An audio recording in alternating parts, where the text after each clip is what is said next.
It's my podcast today. Change. Of course we're talking about change. Of course, why not? So, I'm gonna tell you the truth. I'm gonna tell you the truth too.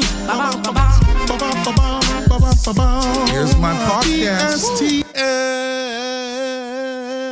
Yeah. What's going on, everybody?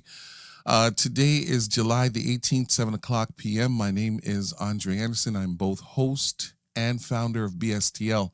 What does BSTL stand for? It stands for Building Something That Lasts. So anyways, can I just tell you something very quickly?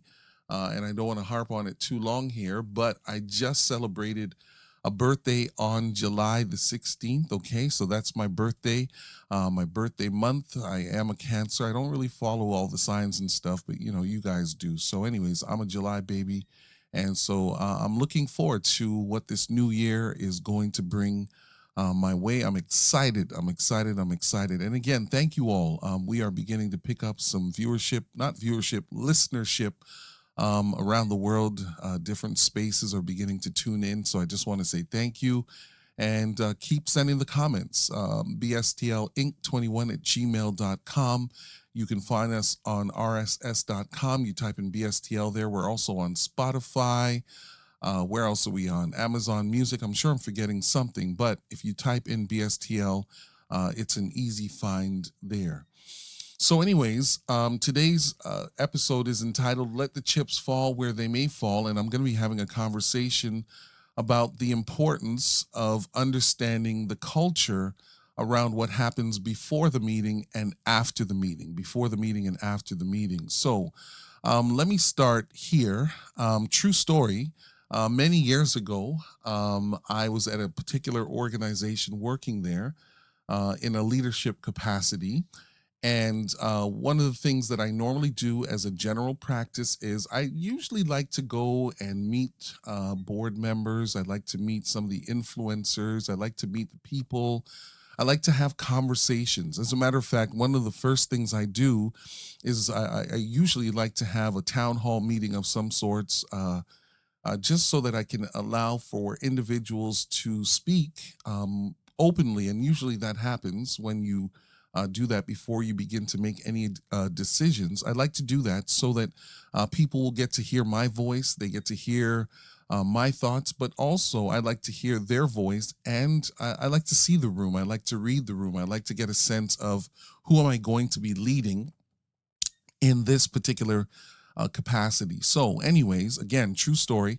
I start at this particular place, and one of the things I do in that moment, and again, I think that I've grown since then, but I met with an individual. Now, this particular individual was a tremendous influencer in that particular organization. We sit down and we begin to talk, and we begin to have conversations about, what I'm thinking about doing, what's been happening, how can we work together, challenges, opportunities, threats, whatever. We do a little SWOT conversation. And in that moment, what I'm not necessarily clear on because of how the conversation is going, I feel as though in hindsight, I kind of shot myself in the foot just a little bit. Now, let me explain why. For me, generally as a leader, unless there's something like a major challenge around ethics, when people come to talk with me, no matter what I say or they say, it always stays in the room. It's just the way that I operate. I think it's a good place to be. I think as leaders, you have to be known as one who does not betray confidence. I think people need to know that when they come to speak to you, whatever happens there, it stays there. And that's the way that I am. That's the way that I choose to operate as a leader. However, one of the things that I have discovered is that not everybody operates the way that I do. So it's possible, and I've been burned a couple of times where I have conversations where I think they are offline, not because I'm trying to be private or stealth about anything, but the nature or the sensitivity of the conversation. I think it's going to be a private thing. And I have been burnt a couple of times where people have quoted me without context. And so I'm generally very, very, very careful. So back to this story. I have a conversation with the individual about, some of the next moves, things that I would like to see happen over the next several months and or years. And in that moment, the reason why I feel as though I shoot myself in the foot is because the individual does not keep that conversation confidential. They share, unbeknownst to me, some of what is said there, and as a result of that, it almost makes it difficult for me as a leader to be able to navigate in some of the spaces within that organization, because individuals may have a perception of me that may be a little bit lopsided. Because I think you have to be careful and not assume that because one person says something that that is exactly how the thing goes. And so, therefore, years later, and as I'm now having this conversation with you all here, I recognize that I actually think that more leaders need to have any and every conversation unless there is something that is really private, a secret in some type of nature. I do believe that individuals need to have these conversations in an open and public forum.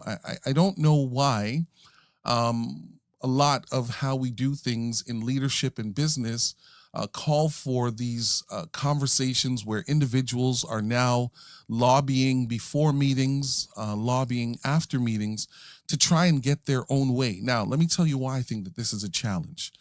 I think that the offline meeting can be damaging because depending on who is a part of those conversations, this may impact how people receive and see how the information goes. So here's what I'm saying.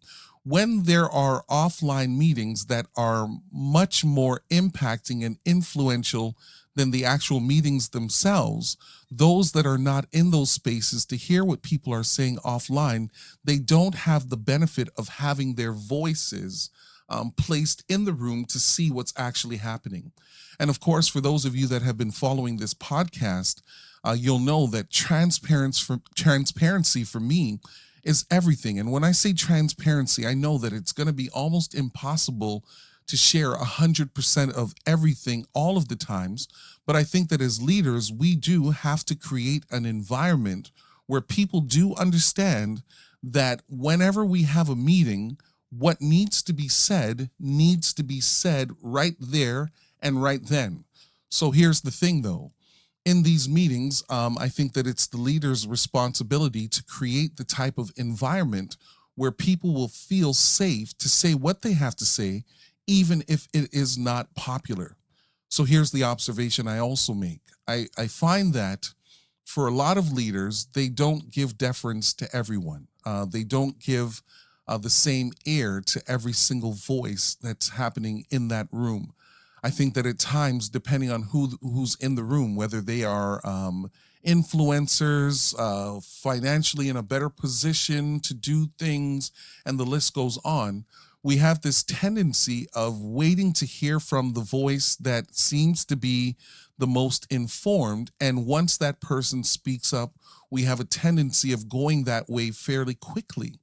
So what ends up happening is that if that person who understands that they've got this leverage of voice and they have the capacity to sway the room, they use the before meeting and the after meeting as a way of making sure that when they go into the room, there is very little opposition. And can I just say this? As leaders, we have to be careful that we are aware of the individuals that do have the voice, individuals that we do know work behind the scenes to try and push their agenda forward. We have to find a way to help them to share in the space and also create a space for others to also voice their concerns. So how do I do that? How I do that is during these meetings, especially if I know that perhaps somebody may have an angle that may have been shared before, but they're not going to share it in the room. I may not say where I heard it from because sometimes what you hear, it may not necessarily go that way. But what I will do is I'm going to introduce in the third person the dissenting voices on the conversation so that no one can say that we didn't say it. Like, I mean, how many times have we left a meeting and there are people offline that have said, here's what I'm going to say in the meeting, and they don't. They say absolutely nothing.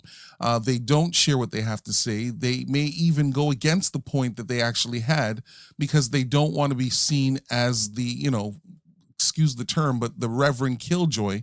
And so, for the purpose of creating temporary peace, they don't necessarily always say how it is that they're actually feeling. Now, there's a problem with this, though.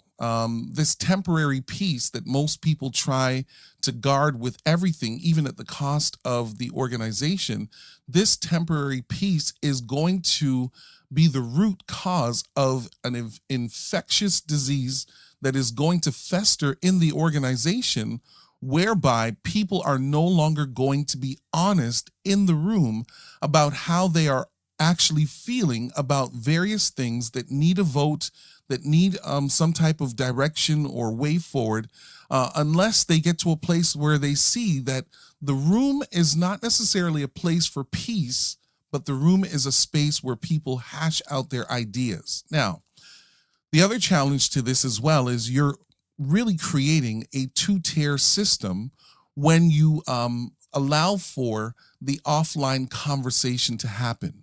And we've seen it before, right? And I think that it happens often and frequently in politics where individuals, no matter what's happening, they will always go along with what the voice is of that particular group of individuals. Well, the problem is, long after those individuals are no longer in the room, whether they've retired or they've quit or they've been fired or they move along to somewhere else, the reality is they've now helped to create a culture that says if you really want to get work done, do it offline. Now, let me also go a little bit further in here. Because we all know that in these moments, these offline conversations do also further reinforce this idea around favoritism. And if there's a thing that I can't stand in organizations is when certain individuals, no matter what they say, we always go that way because that is the golden boy or that's the golden girl. And let me just say this, those individuals also, for the purpose of their own personal integrity, they need to use the voice of influence that they carry with heavy weight, and they need to at times help those who do not have a voice to create a voice. Because ultimately, when we think in terms of organization is not just the 2 or 3 or 5 individuals that are at the top that are responsible for making decisions and making the way forward. No. The organization is every single entity that has something to do with the overall direction of the organization. Now, I think this is partly why I would love to see the structure of many organizations change, right? Like when you usually have a board of sorts, it's usually those that are leading, upper management. Those are the individuals that are in the room. I would love to see a multi-layered type of structure created and implemented, whereby even individuals that may not completely understand everything that's happening, by having them in the room, you're allowing for them to be exposed as to how decisions are made, right? Like sometimes when a decision's made, I think that the challenge is people don't know, like, how did you make that decision? Like, why did you choose to go left instead of right? Why did you choose that color? Why not a different color? Why did you choose to spend the money in that direction versus funneling it in a different direction? And the reality is, a lot of times when decisions have to be made, especially when a lot of the conversation happens offline, people are not able to see the big picture. Now, the other thing is too, is that when people are unable to see the vision and see the direction and see where it is that you are planning on going, ultimately you create a culture where there is not a lot of trust. And if there's a thing that will make something go sideways very quickly, it's a bunch of people who are sitting in the room looking at one another across the room, and there is no trust. And here's the thing, you can make all the decisions that you would like to, but ultimately those that are not in the room that will ultimately have to help to implement and see out the ideas that are created in these spaces, you really are creating an organization that ultimately may not thrive so well, because if the trust is not there and the offline conversation is the thing that is replacing the online conversation, then really and truly you're not creating a space where foundationally at the core, unity is a part of what happens. Now, this also will impact long term your ability to collaborate.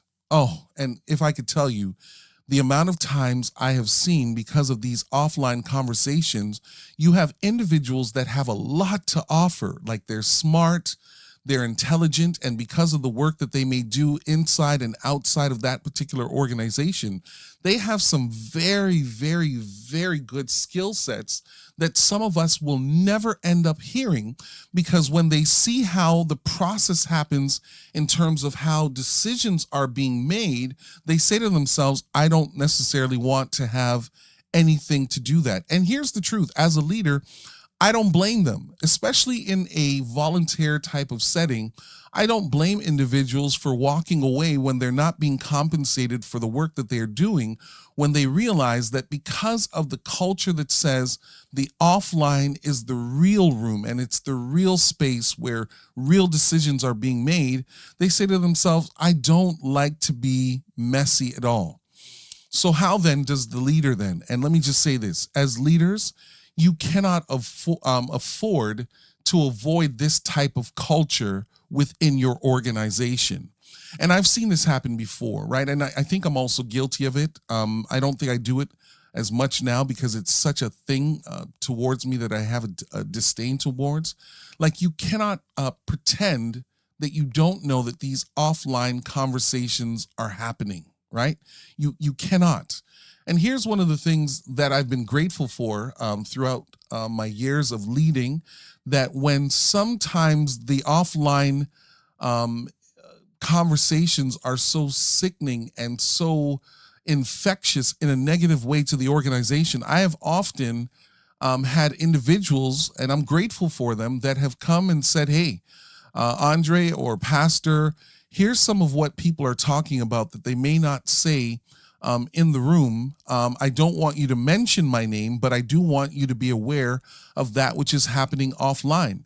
And in those moments when I've had the ability to hear what people are saying, even though they may not say it in the room, I'm going to quote the saying, but I'm not going to betray the confidence of the person that has said whatever it is, or persons that have said whatever it is that have been said.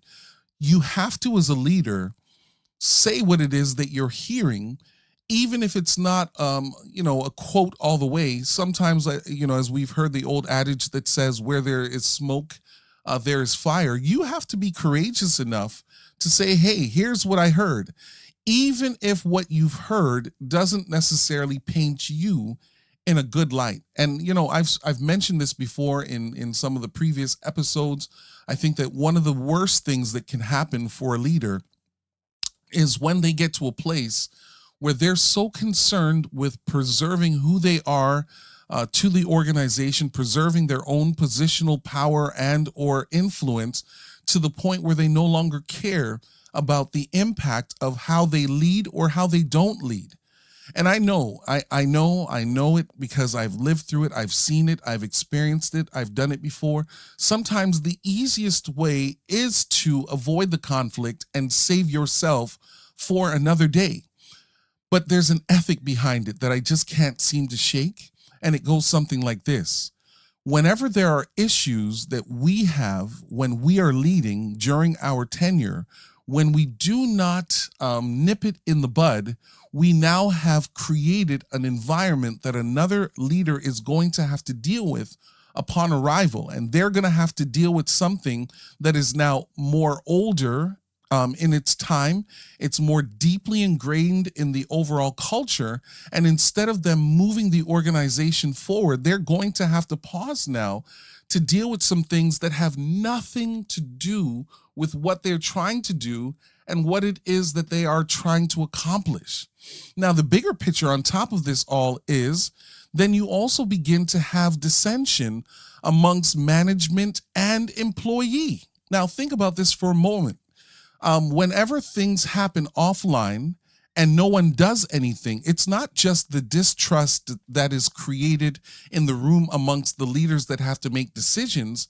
It's the distrust of those that are also not in the room that only have the benefit of identifying and seeing what it is that happens through the programming, the ideas, the mission, the vision, the core values, et cetera, et cetera. They only have the benefit of seeing a document, but they don't have the benefit of being a part of this rich conversation. And so as leaders, we have to be able to see some of these blind spots. We've got to be able to identify the fact that, hey, when I make a decision or when I choose not to speak to some of the online or offline challenges that are there, I am essentially helping to reinforce negative behavior and or negative perceptions that even those that are not in the room may have of the overall organization, because they're looking for us as leaders to do something about whatever it is that is impacting the overall health of the organization. Now, let me also say this. In order to do this, you kind of at some point as a leader have to be willing on some level to stand alone for the greater good of the overall organization itself. And let me just say this, full transparency, in order to change this culture of offline, it may cost you your ability to be included or being a part of the overall nucleus of what's happening wherever it is that you're working. But you have to ask yourself, am I here because I want to preserve me, or am I here because I want to make a difference? And let me just say this, breaking culture is difficult. I think it's the hardest thing that I've ever had to do, no matter where it is or how I'm working. Culture is not something that breaks because you have a meeting. Culture breaks because you consistently decide that the things that are impacting the organization, I'm going to put some policies and procedures and some team building in place to ensure that slowly but surely this thing begins to be chiseled away.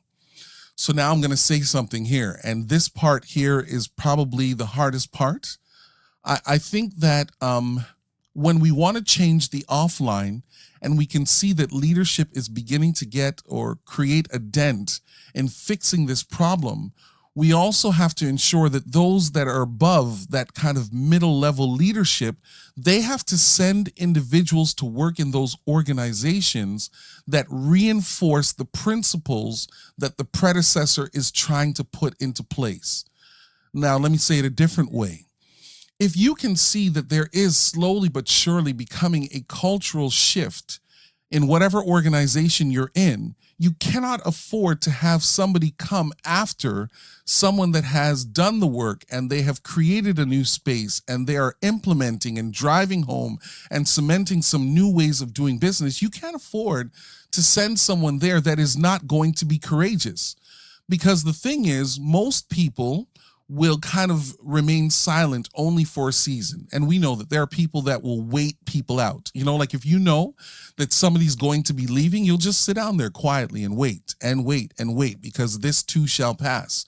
But organizationally and leadership speaking, when somebody now recognizes the nature of the culture and they understand that this may not necessarily be a collaborative space, what they have to do is make sure that they keep sending a similar type of temperament, even if they don't lead in the exact same way, that will reinforce and break the culture to the point where we will see real change and really see that the organization is going to now move and be catapulted in a direction that will create the type of space where real change can happen.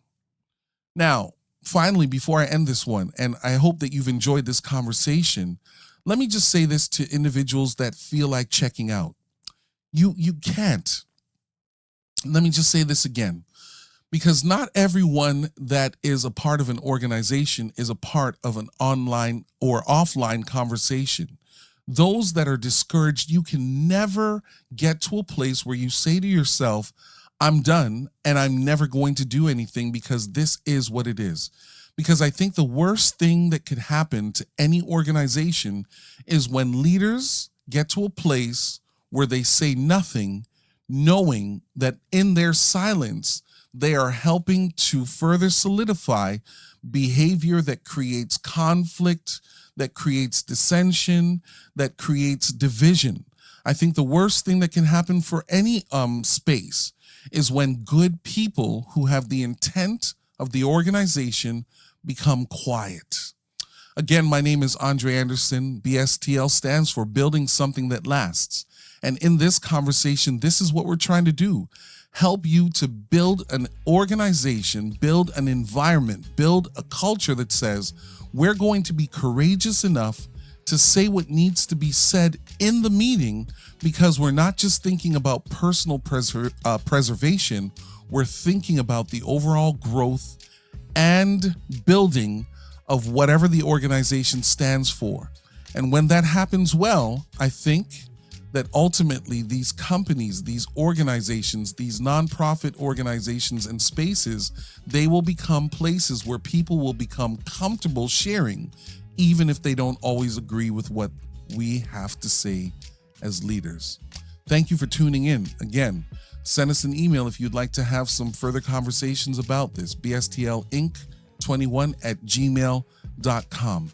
Thank you so much for joining. My name is Andre Anderson. I'm both host and founder. See you guys next week, Monday at 7:00 p.m.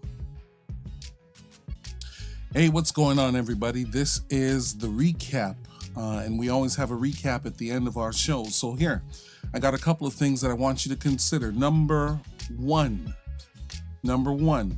avoid the water cooler conversation. Number two, don't be afraid, if you are at the water cooler, to be able to say the things that have been stated there in a formal meeting so that everyone is on the same page.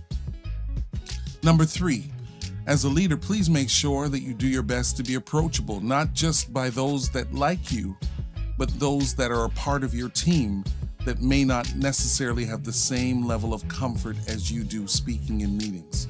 I think if you take these 3 tips from this episode, you'll be able to build on something that lasts a little bit longer. Again, thank you for joining. See you again next week.